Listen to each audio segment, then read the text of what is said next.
আমি মানুষের খাই না পড়ি? সিনানের কাঠখোট্টা জবাবে বিদ্যা মুখ মুচড়াই। সিনান চিত হয়ে শুয়ে বলে, কোন বুড়ি? হন্তাসি ক তুই। কাল রাইতে জ্বরের ঘরে একখান আকাম করে আইছি। এখন বিয়ে করা ফরজ হয়েছে। কি করি কিছুই মাথায় ঢুকতেছে না। কিছু জব্বর বুদ্ধি দে তো। বিদ্যা গোল গোল করে চায়। সিনান চালে হোক ফোঁস করে শ্বাস ফেলে শূন্য দৃষ্টিতে তাকিয়ে অস্পষ্ট স্বরে বিড়বিড় করে, যে ধরাছোঁয়ার বাইরে তাকেই ছুঁয়ে ফেলেছিস। তার সেরা এখন ঠেলা সামলা। তোমার জামাইয়ের ফাঁসি হইলেই তো আরও তোমার মেসল ফিরে আসবো না বউ। খারাপ শোনাইলেও এটাই সত্যি যে জামাই কাছে থাকলে আরও বাচ্চা কাচ্চা চাইবো। তো এই জামাই না থাকলে তো তুমি কেমনে চলবা? বাপ মায়ে মনে হয় না ফিরা সুচ্চি দিব? হাউরির ননদের চোখের বিষ তো সিলাই। ওরা ঘরে রাখবে ভাবছো? পাগলিনীর মতো রাস্তায় রাস্তায় ঘোরা লাগবো। এক কাম করো, কেস তুইলা নাও। ওই চেয়ারম্যানের পোলার কথা হই না, নিজের পায়ে নিজে কুড়াল মাইরো না। শেষে মাথায় হাত দিয়া বসা লাগবো, বুঝলা? তুমি কেস তুইলা আনো, বাকি মতিন রে সাইডা তোমার কাছে ফিরা দেওয়ার জিম্মি আমার। ভরসা রাখো বউ, তোমার খারাপ চাই না, বুঝলা? মতিন তোমারে চোখে হারাই, বাচ্চা হারানোর শোক ওরও আছে। তুমি মায়া মানুষ, কাইন্দা বুঝাইতে পারো, ও পারে না। ওর কি কষ্ট হয় নাই? ও কি মারছে বাচ্চাটা রে? বাচ্চা তোমার কাছে আসছিল, তোমার চোখ ফাঁকি দিয়া ওই বাচ্চাটা ওইসব খাইছে। তোমারও কিন্তু দোষ ধরা যায়, কিন্তু ওই তা করে নাই। এখন তুমি বুঝো সব। আর মন্টু মিয়া শান্ত গলায় মনোমুগ্ধকর কথা যেন মেয়েটাকে বশীভূত করে নিল। কদিনের আংশিক হলেও বাস্তবতা দেখছে। শ্বশুর শাশুড়ি ননদ যা ভাসুরেরা চোখের দেখাও দেখতে পায় না। বাপের বাড়িতে গিয়েছিল, ভাই বউয়েদের মুখের দিকে তাকিয়ে থাকা যাচ্ছিল না। তার ভবিষ্যৎ কি, সে কি বুঝলো কেন জানে না। আঁচলে মুখ ঢেকে বলে, চাচা, আমারে কি করতে হইবে? নীলাম্বরে রোদ্দুর হাসছে ঝলমলিয়ে। সুরিলা ছাদের রশিতে ভেজা কাপড় মেলে দেয়। রোজা অবস্থায় এক হাতে এক বালতি কাপড় কাছে পর সেগুলো ধুয়ে রগড়েছে। মুখটা শুকিয়ে এইটুকুন হয়ে গেছে, পেটে খিল আটকে যাবার উপক্রম। তারপর শাশুড়ি কাজ জ্বালানো কথা। সুরিলা চুপ আছে। কটা দিন করা, একটু পুরনো হোক, বুঝিয়ে দিবে সে কি জিনিস। নতুন বউ কথা বলে তো কেউ শাশুড়ির দোষ দেখবে না। আর মহিলা বহুত চালাক। যখন জনাব বাড়িতে থাকে তখন মিষ্টি মিষ্টি কথা বলবে, উনি চলে যেতেই আসল রূপে ফিরে আসে। ইচ্ছেধারী নাগিন কোথাকার। ভাবি দিন, আমি মেলে দিচ্ছি কাপড়গুলো। রোদের উত্তাপে শ্যাম উজ্জ্বল মুখটা রক্তিম হয়ে আছে। সুরেলা মুচকি হেসে আরিফাকে বলে, ধন্যবাদ আপু, আমি পারবো, আপনাকে কষ্ট করতে হবে না। এই সুরেলা একাই সব কাপড় মিলে ছাই এসে হাত ছাড়ে। আরিফা সুরেলার পাশে বসে বলে, খারাপ লাগছে ভাবি?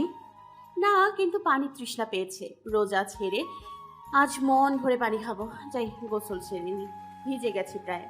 সুরেলা বালতি হাতে চলে যাবে। আরিফা পিছু ডেকে বলে, চলেন ভাবি, সেদিনের মতো পুকুরে গোসল করি, অনেক মজা হবে। গোসলখানায় গোসল করে মজা নেই। শরীরেও ভালো লাগে না গোসলখানায় গোসল করতে, কেমন দম আটকে আসে। তবে সেদিনের তো বাড়িতে তেমন কেউ ছিল না, আজ তো সবাই আছে। উনি জানলে পুকুরে চুবিয়ে ধরবে। থাক বাবা, দরকার নাই। সিঁড়ির পথে নামতে নামতে বলে সুরিলা। প্রতিমধ্যে দেখা হয় রওশনের সাথে। ছাদে যাচ্ছে নিশ্চয়, ছাদে তো রিফা আপু আছে। সুরিলা মিটমিটি হাসে। চাচিও শাশুড়ির মধ্যে দুজনের বিয়ে নিয়ে কথা বলতে শুনেছে। সুরেলা মিহির স্বরে বলে, ছাদে যাচ্ছেন রওশন ভাই? রওশন সুরেলার দিকে না দেখে ছোট্ট করে হু বলে পাশ কাটিয়ে চলে যায়। সুরেলা ভুর কুচকে ব্যাপারখানা কি ফিরো তাকায় না। আগে তো খুব সেদে সেদে কথা বলতো। ভাবতে ভাবতে সুরেলা নিচে নামে। সিঁড়ির সামনে তার জনাবকে দাঁড়িয়ে থাকতে দেখে গোল গোল করে চায়। চটজলদি মাথায় ঘোমটা টেনে নেয়। ঘুমটা আমার সামনে না, অন্য জায়গায় দেওয়া উচিত ছিল। গম্ভীর গলার পিষ্টে সুরেলা নতমুখী হয়ে দাঁড়ায়। নওরিজ আবারও শুধালো, ভেজা কাপড়ে কেন? কই গিয়েছিলে? সুরেলা বালতি দেখিয়ে বলে, কাপড় ধুইছি, তাই শুকাইতে দিয়ে আসলাম। ঘরে আসো। হুকুম তামিল করে অপেক্ষা করে না নওরিজ। সুরেলা বালতি রেখে তার পিছু হাঁটে। সবসময় হুকুম দাও, ফ্ল্যাট শেপ শুধরানো না। ছাদে পানির ট্যাঙ্কের ছাই মোড়া পেতে বসেছে আরিফা। কোলে বিভূতি ভূষণ বন্দ্যোপাধ্যায়ের পথের পাঁচালী বই। চোখে হালকা জলের আভাস। হঠাৎ কারোর পদাচারণায় মনোযোগ বিচ্ছিন্ন হয়। বই বন্ধ করে আশেপাশে যায়। কদিনে চেনা পরিচিত লোকটাকে দেখে আরিফার বুকটা ধুকপুক করে ওঠে। এ কেমন রোগে আক্রান্ত হলো সে? রওশন ছাদের রেলিং ঘেঁষে দাঁড়িয়েছে। দ্বিতীয় কোনো ব্যক্তির অবস্থান ঠাউর করতে পেরে ঘাড় বাঁকিয়ে চায়। আরিফাকে দেখে ভুরু কুঁচকে যায়। মেয়েটাকে মনে করার চেষ্টা করে। আরিফা লজ্জায় চুবুথুবু। চলে যাবে কি ছাদ থেকে? লোকটা কি ভাববে? আবার বসেও থাকতে পারছে না। আরিফা বই হাতে চলে যাবার প্রস্তুতি নেই, তবে কারোর পিছু ডাকে থেমে যায়। নত মুখে এগিয়ে এসে নম্র গলায় শুধায়, জি, কিছু বলবেন ভাইয়া? রওশন রেলিংয়ের উপর উঠে বসে বলে, নাম কি? আমার। এখানে আর কাউকে দেখতে পাচ্ছ? বোকামিতে আরিফা জিভ কামড়ে ধরে। লাজুক হেসে বলে, আরিফা। রিজ ভাইয়ের বিয়ের বেশ আগেই তো এসেছো তোমরা। বিয়ে শেষ হয়েছে 20 দিনের মতো হবে, এখনো যাচ্ছ না? উদ্দেশ্য কি তোমাদের? রওশনের কথাই আরিফার নতমুখ আরো নত হয়ে আসে। লজ্জা অপমানে চোখ জলকণার আবির্ভাব। কি বলবে ভেবে পায় না। রওশন পিছু ফিরে দেখে না। অষ্টাদশী বেদনা ভরা মুখখানি ভনিতা ছাড়াই বলে, তুমি এমন ভাব ধরে রাখো যেন অবুঝ খুকি। আর তোমার মা সেই খুকিকে এই বাড়িতে খুঁটি কেটে রেখে যাওয়ার জন্য মরিয়া। কাল সকালের মধ্যে মামে পোটলা বেঁধে সম্মানের সাথে বেরিয়ে যাবে, নইলে ভালো হবে না। যাও এখান থেকে। অপমানে তরুণীর ফর্সা মুখ চোপা রক্তিম হয়ে আছে। মায়ের সদ্য জন্ম নেওয়া চ্যাচা স্বভাবের জন্য আজ কতটা বাজেভাবে অপদস্থ হলো সে। লজ্জে মাটিতে মিশে যেতে ইচ্ছে করছে। আরিফা দূরত্ব পাই প্রস্থান নেয় ছাদ থেকে। আম্মা থাকলে থাকুক, সে আর এক মুহূর্ত থাকবে না। রওশন ফোঁস করে শ্বাস ফেলে। আশপাশ এতটা অসহ্যনীয় কেন? মাথার ভেজা তোয়ালে খুলে বারান্দায় মেলে দিয়ে কামড়ায় আসে সুরেলা। বিছানায় পা ঝুলিয়ে বসে খুঁতখুঁতে লাট সাহেবের তৈরি হওয়া দেখে যায়। এত সেজে ধেজে কোথায় যাবেন জনাব? নরিজ সময় নিয়ে তৈরি হয়। হাত ঘড়ি বাঁধতে বাঁধতে বলে, ডার্লিং, ফিরতে রাত হবে। ফিরতে পারবো কি না তারও পুরোপুরি নিশ্চয়তা দিতে পারছি না আপাতত। ফোন করে জানাবো। ফোন কাছেই রেখো, আর খালি বসে না থেকে আম্মার হাতে হাত রেখে কাজ করে দিও। সুরেলার মনটা খারাপ হয়ে আসে। রাতে আসবে না? কাল সন্ধ্যার ঘটনার পর থেকে মনটা ভীত হয়ে আছে। দিনে না হয় সবার সাথেই থাকলো, রাতে একা থাকবে কিভাবে? যদি আক্রমণকারী ভূতপ্রেত হয়ে থাকে? সিন ভাই আর সে ভূতপ্রেত ভয় পায়। সেই ছোটবেলায় রাতে বড়ি কুড়াতে গিয়েছিল দু ভাই বোন। সে হারিকেন হাতে নিয়ে আলো দিচ্ছিল। সিন ভাই বড়ি কুড়িয়ে তার আঁচলে ভরছিল। বড়ি গাছের ওপাশে বাচ্চারে কুটকুটে আধার। হঠাৎ কেমন গঙ্গানের আওয়াজ ভেসে আসে, সাথে সাদা সাদা কিছু দেখা যায়। হারিকেন বড়ে ফেলে দু ভাই বোন এক নিঃশ্বাসে দৌড়ে বাড়ি ফেরে। পরের দিন দুজনে গা কাঁপিয়ে জ্বর এসেছিল।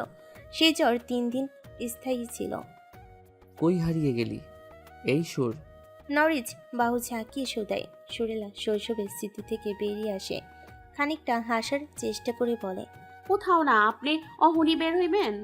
নরিজ সূক্ষ্ম চোখে চাই। চোখে মুখে মলিনতার আভাস। মসৃণ গালে তর্জনী আঙ্গুল ঢুকিয়ে বলে, মুখটা শুকনো লাগছে কেন? মন খারাপ? মাথা ধরছে একটু তাই। কপালে হাত রাখে নরিজ। গা গরম, জ্বর আসবে নিশ্চিত। কাল রাতেও গা কাঁপিয়ে জ্বর এসেছিল। নরিজ ওষুধের বাক্স খুলে একটা মলম বের করে। আঙুলের ডগায় ছুঁয়ে সুরেলার কপালে মাসাজ করে দেয়। রোজা আছিস, ওষুধ তো খেতে পারবি না। এটাই একটু ভালো লাগবেই। একটু ঘুম দে, ভালো লাগবে। সুরেলা মাথা কাত করে সম্মতি জানায়।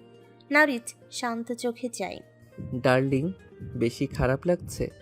যাওয়া ক্যান্সেল করে দেই না হয়? সুরেলা শুকনো মুখে হাসি ফুটে ওঠে। সামান্য মাথা ব্যথাই তো, আপনার দরকারি কাজ হইলে যান।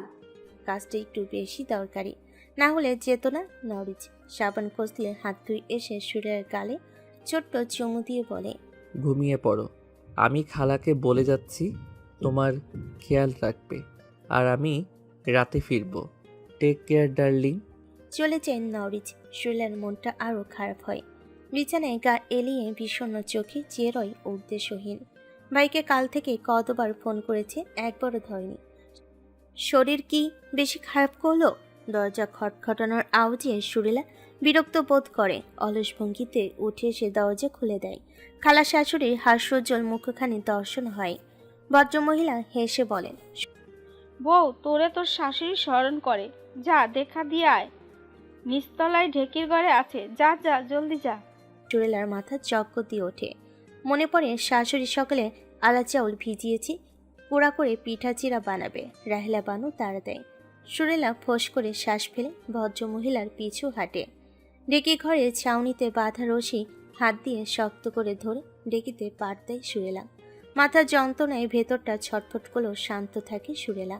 রেবেকা বানু পিড়িতে বসে চাকনায় কুড়া ছেঁকে নেয়। সুরেলার শুকনো মুখের দিকে তাকিয়ে পৈশাচিক আনন্দ পায়। দাঁতে দাঁত চেপে বলে, অতই সহজ রাজরানী হওয়া? আমি যতদিন আছি হারে হারে টের পাবি। ফকিন্নির জি থেকে বড় লোক বাড়ির বৌঘর আসল সুখ। সুরেলা শুকনো মুখে হাসি ফুটিয়ে বলে, খুব শীঘ্রই আপনার আত্মার মাগফিরাত কামনা করছি আম্মাজান। আর কতদিন আছেন দুনিয়ায়? রেবেকা বানু শানিত দৃষ্টিতে তাকায়। কিছু বলবে সুরেলা তাকে সুযোগ না দিয়েই বলে, চুলে তো পাক ধরাইছে, সোয়ালটাও ভেঙে গেছে। যতই রং চং করে ঘোরেন মুখের ম্যাচটা কিন্তু দেখাই যায়। আর কয়দিনই বা বাঁচবেন? খুব করে হলে 4-5 বছর, আচ্ছা 10 বছর ধরলাম। তারপর সংসারের চাবি কিন্তু এই ফইন্নি ঝির হাতেই আসবে। তারপরেও বুড়ো কালে বিছানায় পড়লে আমারই ডাকতে হবে। নিজ সংসার ফেলে আপনার মেয়েরা আসবে না প্রতিদিন, তাই একটু বুঝে শুনে কাজ করবেন। অপরাহ বেলায় মলিন চাদর বিছানো চৌকিতে শুয়ে স্নান সালেহ। গায়ে পুরনো কম্বল, জ্বরে কাঁপছে সে। দাঁতে দাঁত লেগে ঠকঠক শব্দ হচ্ছে। অস্পষ্ট স্বরে বিড় করে কিছু বলছে। শান্তি বেগম মাথায় জলপট্টি দেন, দোয়াদোর পরে ফু দেয়। ভালো ছেলেটার কার নজর লাগলো। সফি আইলে কবিরাজ বাড়ি পাঠাইব পানি পড়া আনতে।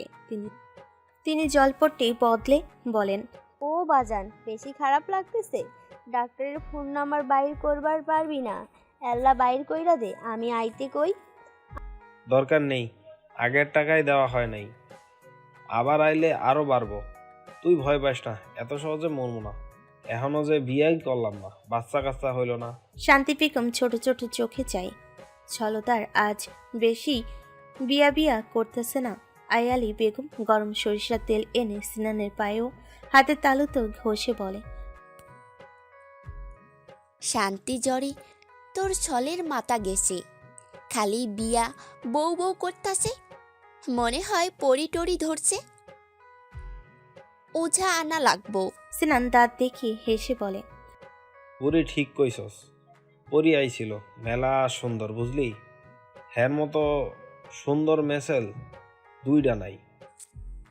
দেখ শান্তি, দেখ তোর ছোলের কথাবার্তা। ওফরান্ত উঠছে নাকি? কবিরাজ ডাক। আয়ালি বেওয়া গোল গোল চোখ বানিয়ে বলে। স্নান মলির ছুঁড়ে হাসে। হঠাৎ বাইরে থেকে পুরুষালী গলা ভেসে আসে। শান্তি বেগম বেরিয়ে আসেন ঘর থেকে। রওশনকে দেখে হাসি মুখে বলেন, আরে বাবা, তুমি ভেতরে আইসো। না চাচি, সিনের সাথে একটু দরকার ছিল, ডেকে দেবেন একটু? রওশন শান্ত চোখে চেয়ে বলে। শান্তি বেগমের হাসি নিভে যায়। বিষণ্ণ মুখে বলে, কয়দিন হলো জ্বর গ্যাদার, বিছানা ছাইরা উঠবার পারতেছে না, কিছু খায় না, শরীর দুর্বল হইয়া পড়ছে, ঘরেই শুইয়া আছে। তুমি ঘরে আইসো। রওশন ঘরের ভেতর ঢুকে চৌকিতে বাল্যকালের বন্ধুকে পড়ে থাকতে দেখে এগিয়ে এসে কপালে হাত রাখে। চাচি, নানিবু, কিছু মনে না করলে আপনারা যদি একটু বাইরে যেতেন, আসলে সিনের সাথে পার্সোনাল কথা ছিল। শান্তি বেগম আয়ালি বেওয়া চলে যায়। স্নান বন্ধুর দিকে তাকায়। কিছু বলবে মুখে, কিছু একটা এসে পড়ে। সরিয়ে হাতে নিয়ে দেখে তারই শার্ট। সে প্রশ্নাতীত চোখে যায় বন্ধুর দিকে। রওশন চৌকিতে বসে খানিকটা ঝুঁকে ধীমান গলায় বলে, আমার বোনের কথা ভাবনাতেও আনার আগে নিজের দিকে তাকাবি শুধু। ব্যাস এইটুকুই। রওশন হনহনিয়ে চলে যায় ঘর ছেড়ে। সিনান থমথমে মুখে শার্টের দিকে তাকায়। তার শার্ট রওশনের কাছে কিভাবে গেল? হ্যালো চিন ভাইয়া। সুর তুলে ফিসফিস শব্দে বলে ওঠে এক কিশোরী। জ্বরে পোড়া শরীর সদ্যই জিমাচ্ছিল। টানটানানিতে বিরক্ত হয়ে ফোন কানে তুলে স্নান। রিনরিনি মেয়েলি গলা শুনে ঘুম ছুটে যায়। ভগ্ন গলায় বলে, কেডা সুর? কিশোরী মুখটা চুপসে যায়। রিনরিনি স্বরে বলে, না, আমি রূপসা। হ্যাঁ আবার কেডা? পরিচয় দেন খালাম্মা, নাইলে ফোন কাটলাম। স্নানের খিটখিটে গলা, কিশোরীর শুকনো মুখটা মলিন হয়ে আসে। রূপসাকে কে চেনে না, আবার খালামা ডাকছে। তার কণ্ঠস্বর কি বুড়ি মানুষের মতো? আমি ব্যবসায়ী রমজান মাহমুদ খানের ছোট মেয়ে, চেয়ারম্যান নোমান মাহমুদ খানের ভাতিজি রওশন ও নওরোজ মাহমুদ খানের ছোট বোন রূপসা মাহবুব খান বলছি। চিনতে পেরেছেন? স্নান চালের মুখ চোপা স্বাভাবিক, অধর কোণে একটু তাচ্ছিলের হাসি। চৌকিত উঠে বসে কাঠের জানালার খিল খুলে দেয়। আধারিতে জ্যোৎস্নার আলো আসতে পরে ঘরে। সে দাঁতে দাঁত চেপে বলে, মাঝরাতিতে পরপুরুষে ফোন দিতে লজ্জা লাগে না? বাপ ভাই আদব লেহাজ শেখায় নাই? রূপসার বুকটা কেঁপে উঠল। কিশোরী অপরিপক্ক মনটা কষ্ট পাই বেশ। ঠিকই তো বলল সিন ভাই। কোন আক্কেলে সে এই মাঝরাতে লুকিয়ে চুরিয়ে ফোন দিতে গেল? সেতে অপমানিত হতে? তাই তো। কিশোরী নাক ডোলে সমান তালে কন্দনরত সুরে বলে, এমন করো কেন চিন ভাই? একটু ভালো করে কথা বলে কি ক্ষতি হবে? বিশাল বড় ক্ষতি হয়ে যাবে। ফোন রাখবে, আলালের ঘরে দুলালি। দমকে কিশোরী লাফি কাঁথার আবরণ থেকে বের হয়। বুকে থুতু ছিটিয়ে কাঁদো কাঁদো গলায় বলল, বকছো কেন? বলতে বলতে ঠোঁট ভেঙে কেঁদে দেয়। সিনান হতবাক হয়ে বসে রয় ক্ষণপল। এ তো ননির পুতুল, শোকেসে সাজিয়ে রাখতে হবে। সে খিটখিটে গলায় বলে, বকুনা তো কি সুম্মা খামু তরে? নির্লজ্জ মাইয়া মানুষ। আমার নম্বর কে দিছে তরে? ক তরে আগে কাটমু। রূপসা ফ্যাস ফ্যাস গলায় কাঁদে। নাম্বার কে দিবে? সে তো সুরভাবির ফোন থেকে লুকিয়ে লুকিয়ে নিয়েছে। এখন নম্বর তার ঠোঁটস্থ, জীবনও ভুলবে না। সিনান জানালায় পিঠ থেকে আধশা হয়ে বসে। ব্যবসা কর্মে গা ভিজে চিটচিটে হয়ে আছে। হাত পাখা ঘোরাতে ঘোরাতে বলে, কিরে কথা কস না কে? আরেকবার ফোন দিয়েছিস তো চেয়ারম্যান বাড়ি যাইয়া থাবড়ায় আসলো। তোর বাপ ভাইরে এই সিন ভয় পায় না। রূপসা হাতের উল্টো পিঠে গাল মুছে ফ্যাস ফ্যাসে সুরে কেঁদে যায়। ফোন কাটে না, আবার কথাও বলে না, কিন্তু ওই ফসফস শ্বাস ফেলার শব্দ ফোন ভেদ করে গালে এসে সুরসুরি দিচ্ছে যেন। সিনান মেজাজ হারিয়ে বসলেও চুপ থাকে। শান্ত গলায় বলে, দুলালি শোন। রূপসা যেন আকাশের চাঁদ হাতে পেল। প্রথমবার মনে হয় সিন ভাই তাকে ডাকলো এভাবে। কিশোরীর বুক ভরা আবেগ ধরে রাখা দায়। তর্জনী আঙ্গুলের নখ দাঁত দিয়ে খুঁটে লাজুক ভঙ্গিতে বলে, শুনতেছি, তুমি বলো না। সিনান ভুরকুটিতে গাঢ় ভাঁজ ফেলে। এমনি তো পুরোই আবেগে আপ্লুত হয়ে গদগদ করছে। সে বললে এখনই কবুল বলে ঘুমটা টেনে চৌকিতে বসে পড়তে দুবার ভাববে না। সে গম্ভীর গলায় জিজ্ঞেস করে, আমার শার্ট তোর ভাইয়ের কাছে গেল কেমন কইরা?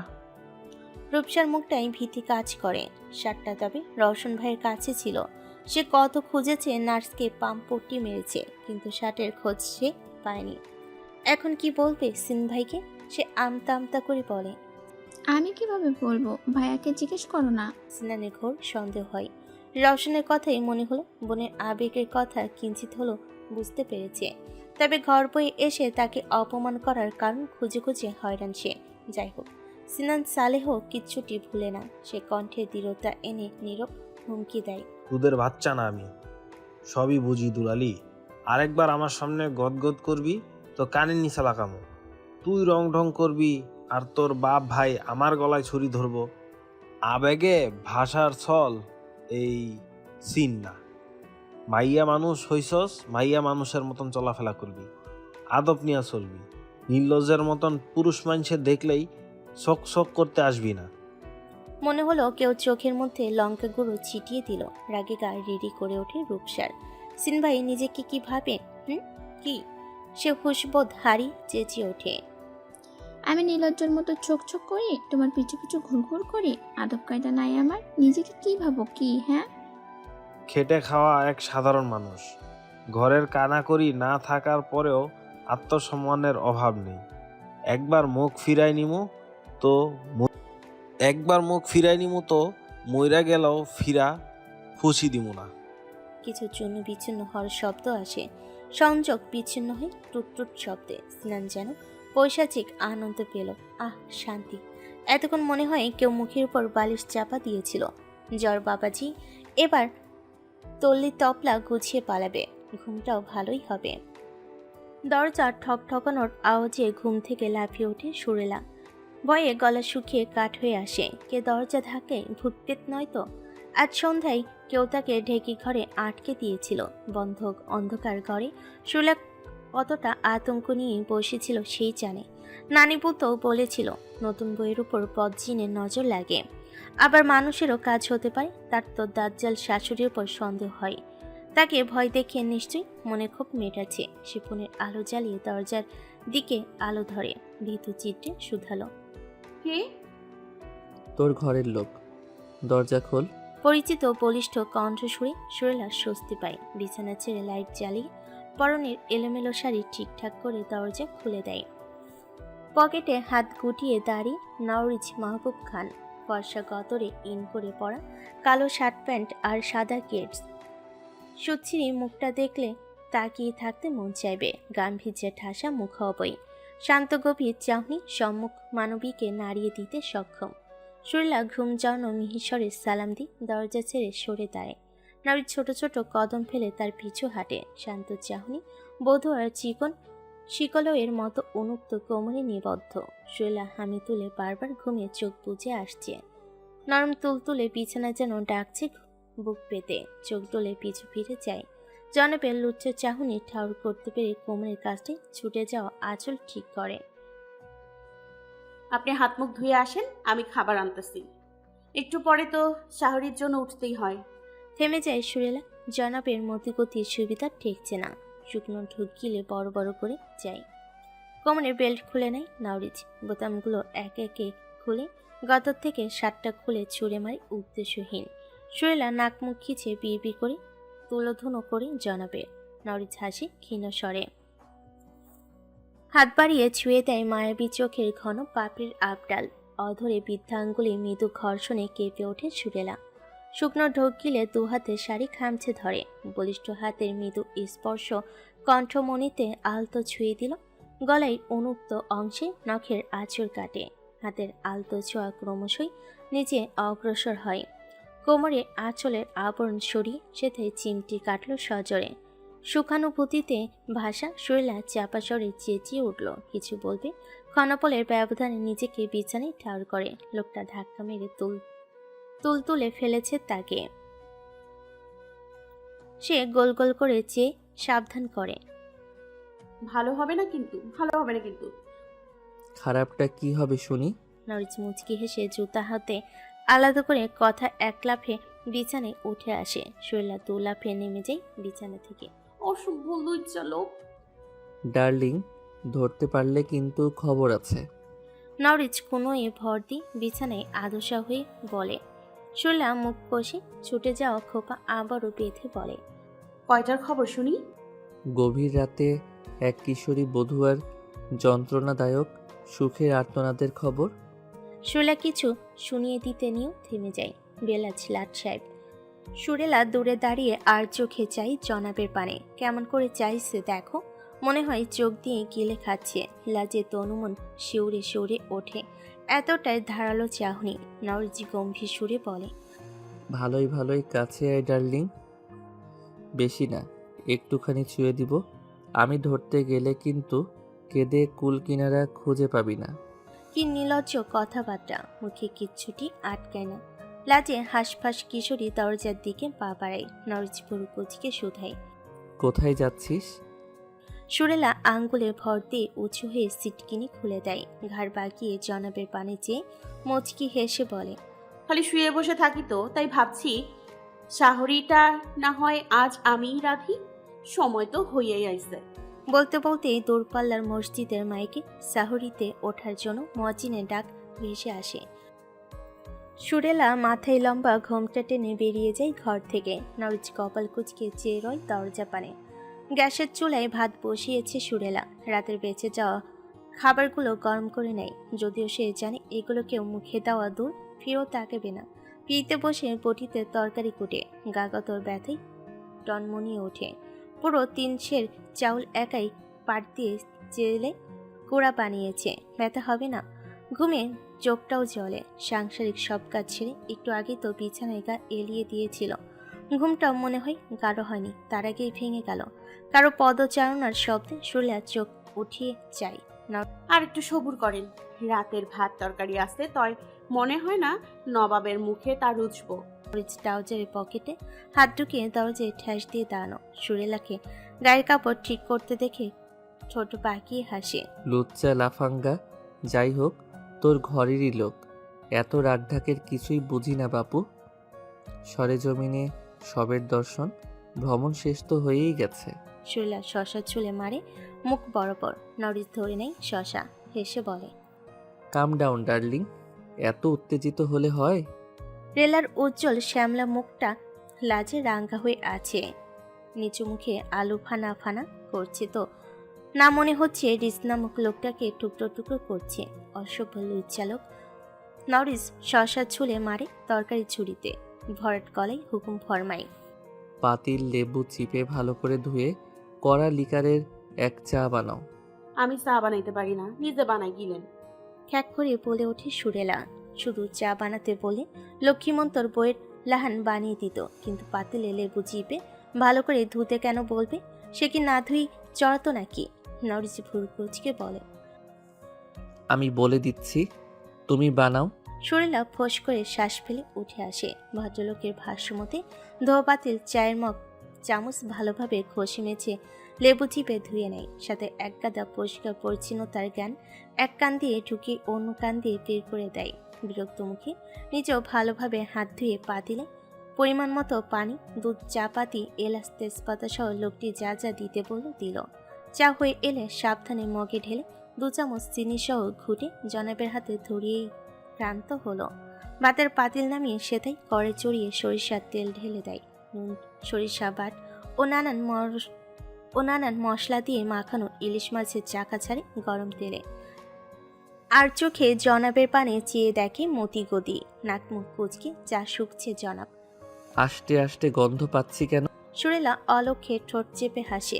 করের কান ধরে তেল ছড়িয়ে দিতে দিতে ব্যস্ত গলেই বলে, চোখ নাই, ইলিশ মাছ ভাজতেছি, দেখতেছেন না? নরিচ ভুরকুচকে চায়ের মগে ঠোঁট ভিজায়। পরপরই আতঙ্কিত চোখে সুরেলা পানে চায়। মুখে নেওয়া অতি সামান্য চা ধু দিয়ে ফেলে দেয় তৎক্ষণাৎ। কল ছেড়ে কুলকুচি করে বারবার। সুরেলা করে মাছ উল্টে দিয়ে অবুঝ গলায় শুধালো, কি হইল সাইমুমের আব্বা? চা স্বাদ লাগে নাই? চিনি কম পড়ছে?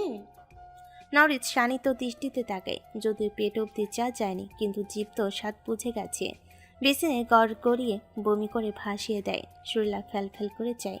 এতটুকুতেই বমি টমি করে ভাসিয়ে দিল। এগিয়ে এসে বলিষ্ঠ পিঠ দুইয়ে দেয়। নরিচ কুলকুচি করে দাঁতের দাঁত চেপে বলে, মগ ভর্তি চা পড়েই আছে, সবটুকু তোকে গিলতে হবে এখন। সুরেলা ঘাড় বাঁকিয়ে তাকায়। ওই তো কেবিনের উপর চায়ের মগ। সে তো দ্রুত এসে চা ফেলে দেয় ময়লা পানির বলে। জনাবের ভরসা নাই, দাঁত কেলিয়ে বলে, খুঁতখুঁতটা লাট সাহেব, চা কেমন খাইলেন? ইলিশ মাছ ধোয়া পানির সাথে লবণ দিয়ে বানানো স্পেশাল চা, রেসিপি আবিষ্কারক সুরেলা সালে। আবার খাওয়ারের শখ জাগলে হুকুম ফরমাইন, কেমন? নরিস থমথমে মুখে এগিয়ে আসে। সুরেলা খিলখিল করে হেসে দূরে সরে দাঁড়ায়। গরম খুন্তি তাক করে বলে, সুরের সামনে খুঁতখুত করবেন, এমনি ফল পাইবেন। হ্যাঁ, ফোটেন রসুন ঘর টিকা, নইলে গরম খুন্তি চাকা দিম। নরিচ খপ করে হাত ধরে সুরেলা নিমিষে ব্যথে কুকিয়ে উঠল। নরিচ সন্ধিয়ান চিত্রে হাতের কবজি অবধি হাতা কুনি পর্যন্ত টেনে তুলে দেয়। হাতের ফোসকা গলে জল খসছে। অবাক সুরে বলে, হাত পুড়ল কিভাবে? সুরেলার হাসির মাত্রা কমে আসে, তবে থামেনি। শক্তি খাটিয়ে ছাড়িয়ে নেয় নিজ হাত। মাছের কড়াইয়ের কাছে গিয়ে হেয়ালিপূর্ণ জবাব দিল, শুয়ে বসে থেকেই পুড়ে গেল। নরিচ বিরক্ত হয় হেয়ালি সুরে। এগিয়ে এসে বাহু ধরে নিজের দিকে ঘুরিয়ে বলে, হেয়ালি না করে বলো কি হয়েছে। সুরেলা বিরক্ত হয় বেশ। জনাব শক্ত করে না ধরলো হাতটা ব্যথায় মনে হয় ভেঙে যাচ্ছে। বিরক্ত সুরেই বলে, নরিচ বলি আপনার আম্মাজানের হাতে খুন্তি চাকা দিছে, ওই যে সিনেমার 10 দল শাশুড়ির মতন, বিশ্বাস করবেন? আম্মা কখনোই এমন করবেন না, এতটুকু বিশ্বাস আছে আমার। থমথমে গলে বলে ওঠে। সুরিলা মুচকি হাসল, বাহুতে থাকা শক্ত বাঁধন ছাড়িয়ে নিয়ে বলে,